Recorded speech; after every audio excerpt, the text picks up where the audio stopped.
So I'm very excited to come and speak to you about NLP modeling. It says the science and art of downloading genius. Now, if you look at genius, we call it in terms of unconscious competence. That's the exact word for it. So let's say, how many of you drive a car or a two-wheeler? All right? You don't think about it and drive. Am I right? So what you can do without thinking, that's called unconscious competence. All right? He plays his cricket. He does so without thinking, and he produces excellence. Of course, there's a little bit of strategy and thought process that goes into otherwise, but the game comes from the domain of the unconscious. Now, can he teach you what he does? Yes, no? Well, the answer is no. If he could, then we would have many such people producing the records that he does. So, when you need somebody to take the skills that he's got and then take it and give it to others who would be interested in that, that's when you call me. You call an NLP modeler. The second thing is, this is to excite you and launch you with the possibilities of what you can do with this for yourself and for others. So it's not my property, it's the property of humanity. It's something that everybody has, as I can show you shortly. It's something that you can take and do for your own self. What's the purpose of modeling? So if there's something like genius out there, so let's say somebody is phenomenal in picking stocks. Like I have a student called Jai Koti in Bombay who's phenomenal as a day trader. All right? He knows exactly how much stocks to pick. I don't want to tell you how much amount of money he makes in stocks, but the point is that he does what he does, and it's in the domain of unconscious competence, and he cannot transfer his knowledge to you. So when you can go and model a skill and take it to others, then you're able to replicate that excellence amongst other people. All right? Or you can take it to somebody who's a phenomenal cook, maybe somebody who does great sambar, and you can take that skill and then pass it on to others. Or like, for example, the work I've done with Indian shooters, where you've studied some of the best shooters, taken the skills and passed on to the other shooters. So what does modeling do? It saves time. You don't have time to sit and make mistakes in the stock market for 20 years and then finally make your money in the 30th year. You'd rather learn in 2 weeks, 10 weeks, all the mistakes that people do. What is their unconscious skills? Take that into your system so that you can start at a better platform. You can stand on the shoulders of the geniuses who pioneered the pathway for you. So far what used to happen is we'd look at a genius and we say, it's a God-given gift, he can do it, I will then be able to do it. So we either spend time in envying the person or in admiration. NLP modeling presents the middle path that neither do you have to envy the person nor do you have to sit in awe and admiration. You can take the middle path and you can take those skills for yourself if you're interested. Okay? Second, it makes life easy for all of us. Like, for example, I was saying the spelling strategy yesterday. You see that out of the last 5-6 years, the US Spelling Bee contest that has been taking place, we've had 14 out of the 19 finalists to be Indians. Now, one of the things that they did not mention in that particular thing, I was studying a report where they said that one of the reasons why Indians of Asian descent tend to win the championship. Now, they said it's because Indians have high academic goals. It's because Indians are very oriented. For them, academics is sport. So we don't excel in sports, but we excel in academics, and that's where it is. And I looked at it and said all reasons are good, but they missed the main reason why Indians are good. All right? Would you be interested in knowing? Yes, no, yes? Okay. Part of the reason is if you take a recording of an Indian speaking Hindi or Tamil, you'll find that the number of words that will come out in 1 minute of speech is between 300 to 350 words. It's a very, very fast language. You compare that to an American or an Englishman who speaks English, and you're talking about 150 to 220 words. Okay? So Indians, predominantly, I'm not saying everybody, have a visual style of thinking. The spelling strategy is one of the simplest strategies I've seen in NLP. It can be taught to anybody in any school, and you can be very sure that whatever words they've learned using the spelling strategy, they'll never make a mistake with that thereafter. In fact, most people, when they learn the spelling strategy, they can give the spelling forward and backward. Why? Because you're seeing it. All right? So if you're seeing the word, it doesn't make a difference. So you can say H, G, and so on and so forth and read it out. That doesn't make a difference.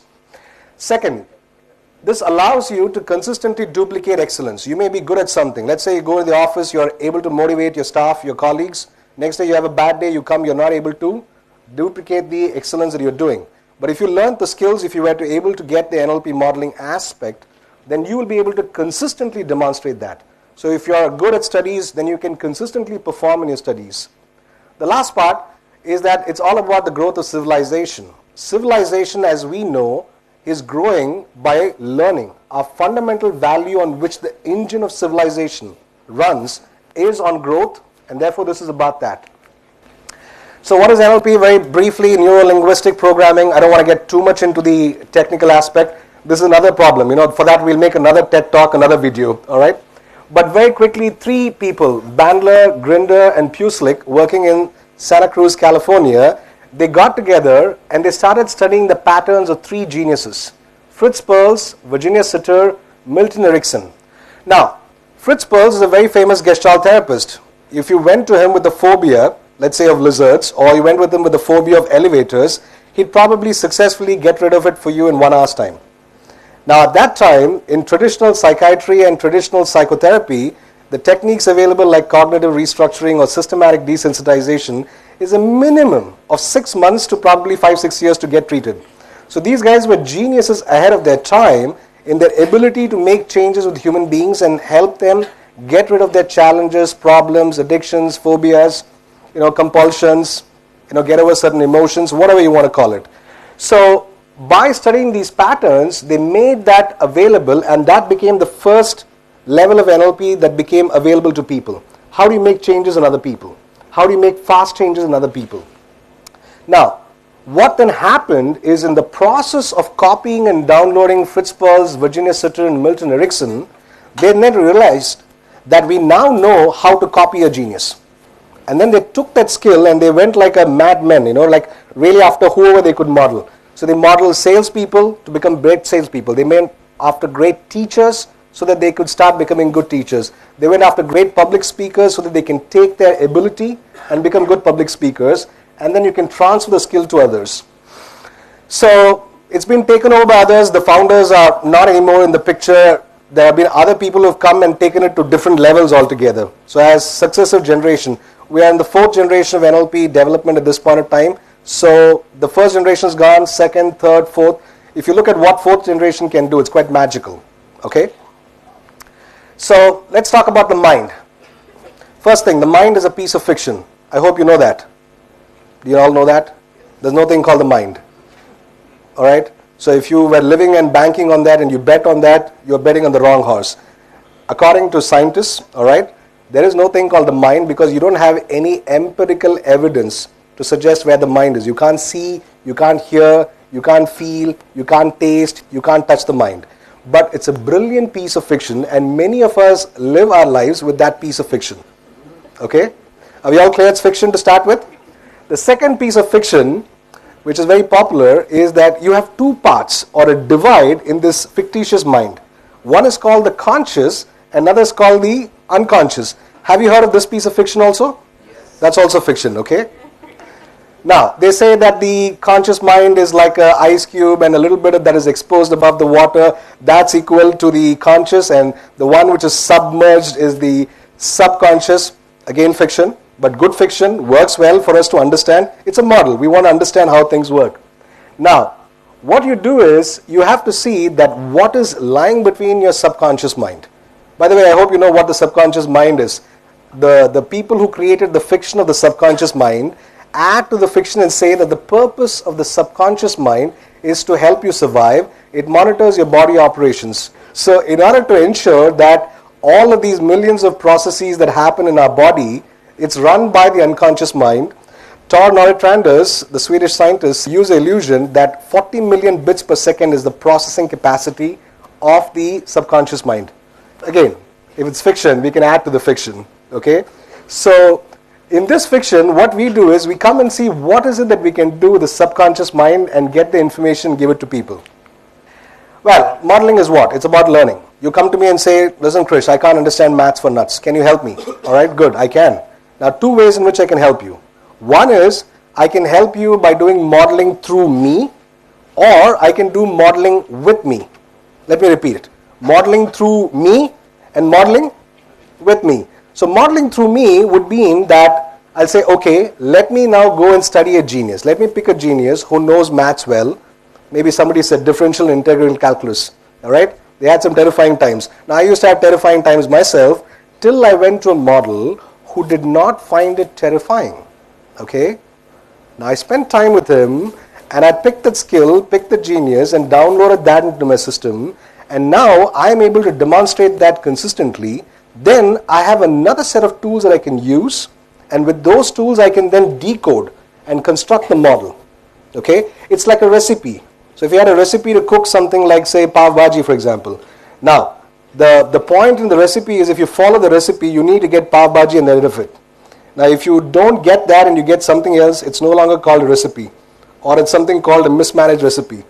But the whole idea about it is if you follow a consistent plan, then you should get a desired result. So what we do is we help you follow a consistent plan to get the desired result. However, geniuses don't have the ability to give you their plan because they don't know their plan. So, if you were to say that, listen, Krish, we'd like you to learn, we'd like you to do a model of, say, shooting. So, that I said, I won't do the modeling directly. I won't pull that genius into me, but I will study other geniuses, analyze their patterns, make it into a model and then bring it to you. You test it out, you see if you're getting the result. If it works for you, great. If not, I'll go back and continue the research. So, it's either through me or with me. So, when you're doing it through me, it's unconscious acquisition.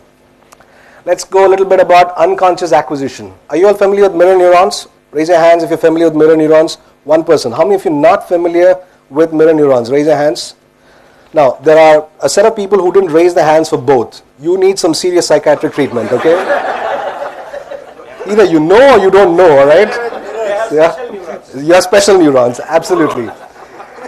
Now, Professor V.S. Ramachandran states that mirror neurons are the greatest find of the last decade because it's a neuron inside your brain that lets fire when you do an action. So if I lift my hand like this, a particular neuron in my brain fires. Now at the same time, if I were to see Santosh do the same thing of lifting his hand, if I saw that, the same neuron inside my head will start firing. Alright? So, the mirror neurons is a phenomenal study that helps us to understand this still at its infancy. Alright? Now I have some good news for all of you. Alright? The good news is you're all NLP modelers. What's the bad news? Well, the bad news is you are bad NLP modelers. Okay? Now when were you a good NLP modeler? The day you were born, alright? As you get born on the planet, you need to learn skills, and you learn skills through unconscious acquisition through modeling. Do you know that language learning is one of the most complicated tasks to teach and learn on the planet Earth? Engineering is a joke compared to learning a language. Trust me on that. Okay? Now how come you and I learn languages in our homes, whether it's English or Tamil or Hindi or Marathi or Telugu, we learn that language and from people who are your parents, you know. But in spite of whatever it is, you're able to do that. And that's because we are mimicking them, we are copying them, and we are doing that. So in NLP modeling, if I were to go and sit with a master therapist or a master teacher, I have to mimic his body at the background. Okay? Till I'm able to replicate those particular changes inside of me, till I'm able to get those mirror neurons firing inside of me, till I can duplicate the same skill that he can do. Now, the good news is, why is it that people lose the ability to become good NLP modelers? The problem is the first skill that you acquire, which is apart from walking, which is speaking the language. The day you speak the language, that starts affecting your ability to model people. Why? Because the number one enemy in the osmosis of skills is what is known as your internal dialogue. When your internal dialogue, the thing that's going on in your mind talking, that talk is the first enemy that prevents is an osmosis. Then all you have to do is you have to make sure that you have peripheral vision, which is a soft focus. Second is you have an internal dialogue, which is switched off. Third is you have a relaxed body. Well, this is about the whole structure of modeling. Some of the model projects, NLP patterns that we have modeled, all the psychological geniuses whose patterns has been taken and made available. Okay, that's what I think of it at the end of the day. That's what NLP is. That anybody who's anybody, you don't have to be a failure in any field. You can take NLP and you can be a success in whatever you want to get. Alright? Thank you very much. I hope I excited you guys.